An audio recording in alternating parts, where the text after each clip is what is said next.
जय हिंद मित्रांनो, चला अनिल एक्झाम वाडी या चॅनलवर तुमचा आणखी एक नवीन व्हिडिओ तुमचं स्वागत आहे. मित्रांनो, आज शिकणार आहोत सरळ व्याजचे प्रश्न आपण पाहणार आहोत. प्रश्न क्रमांक पहिला, 3000 रकमेवर 4% दराने 8 महिन्याचे व्याज काढा. असा जर प्रश्न असेल तर व्याज कसं काढायचं पहा. मुद्दल आपल्याला किती दिलेलं आहे? मुद्दल 3000, दर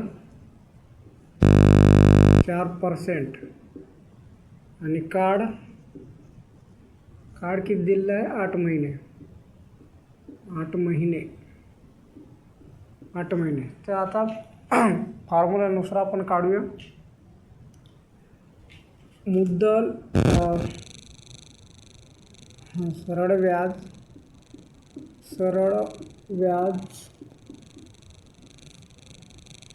व्याज बरोबर मुद्दल गुणिला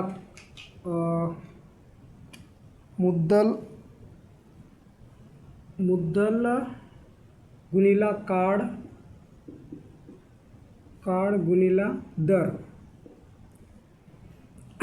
सरळ व्याजाचा फॉर्म्युला मुद्दल गुणिला काळ गुणिला दर. मुद्दल आपल्याला किती दिलं आहे? 3000 रुपये. 3000 गुणिला काळ 8 महिने,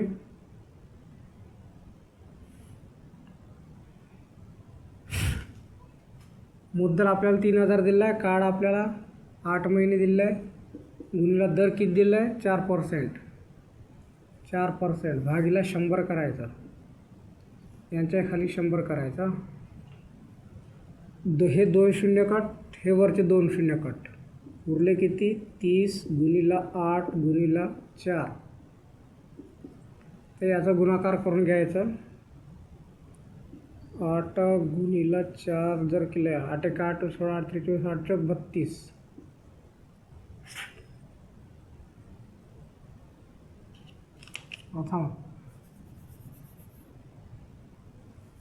यांचा गुणाकार करून घ्यायचा. 30 गुणिला 8 गुणिला 4 म्हणजे 30 गुणिला 8 बरोबर 0.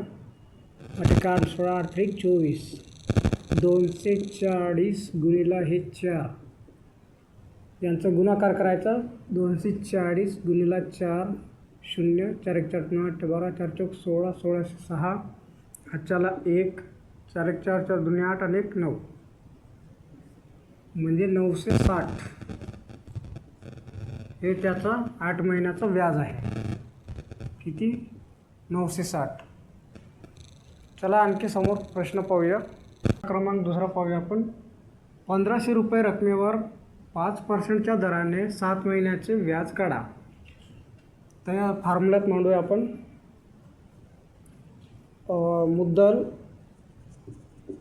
मुद्दल आपल्याला दिलं आहे 1500, दर 5% आणि काळ किती? 7 महिने. तर साधारण सरळ व्याज बरोबर दर गुणिला काळ गुणिला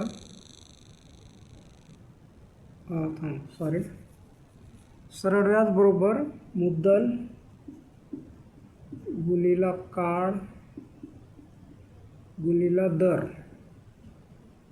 तर आपल्याला दिलं आहे भागिला 100. तर मुद्दल किती दिलं आहे आपल्याला? 1500. मुद्दल 1500 दिलं आहे. 1500 गुणिला काळ 7 महिने गुणिला दर किती आहे? 5% भागिला 100. हे 2 शून्य कट, हे वरचे 2 शून्य कट, उरले किती? 15 गुणिला 7 गुणिला 5 बरोबर.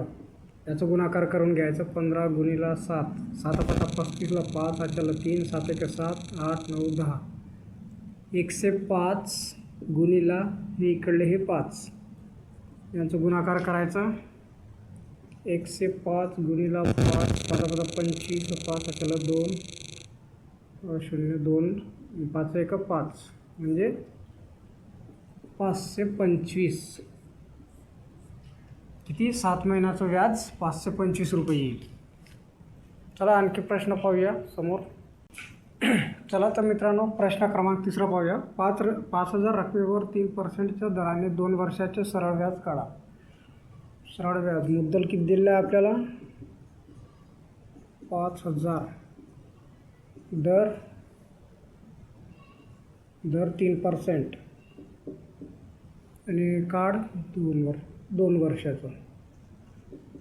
काढ 2 वर्ष.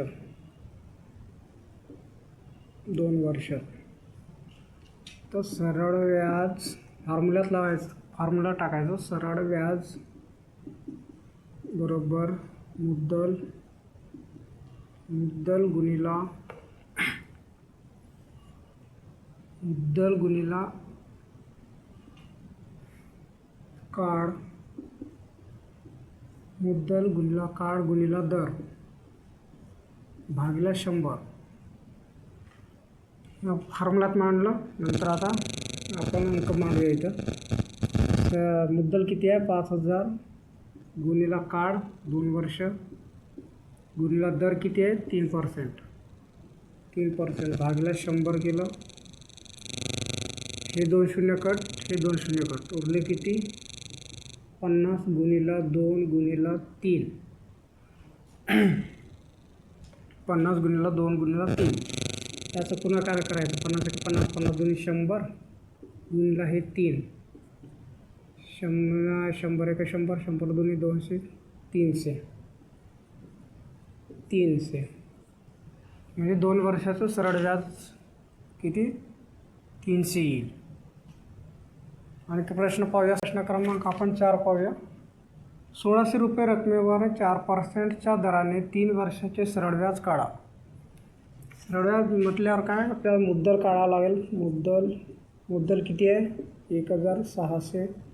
दर 4% आणि काढ 3 वर्ष. आता आपण फॉर्म्युला यूज करूया. सरळ व्याज बरोबर मुद्दल गुणिला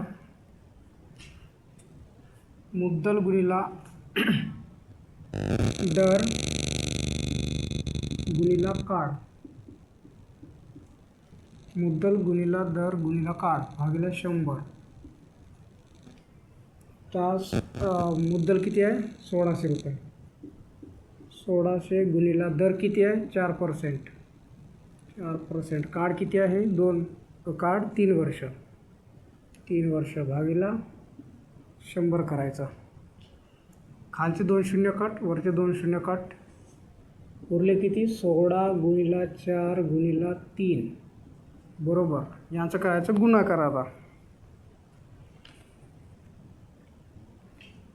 यांचं गुणाकार करायचं. 16 गुणिला 4, 6 7 12 18 सांख्य 24ला 4, आजच्याला 2, 4 1 4, 5 6, 64 गुणिला 3 बरोबर.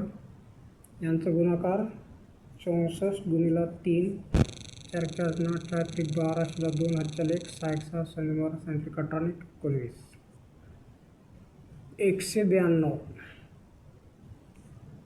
192 हे त्याचं उत्तर येईल. म्हणजे 3 वर्षाचं सरळ व्याज किती? 192. जर मित्रांनो व्हिडिओ आवडला असेल तर 192 हे त्याचं उत्तर येईल.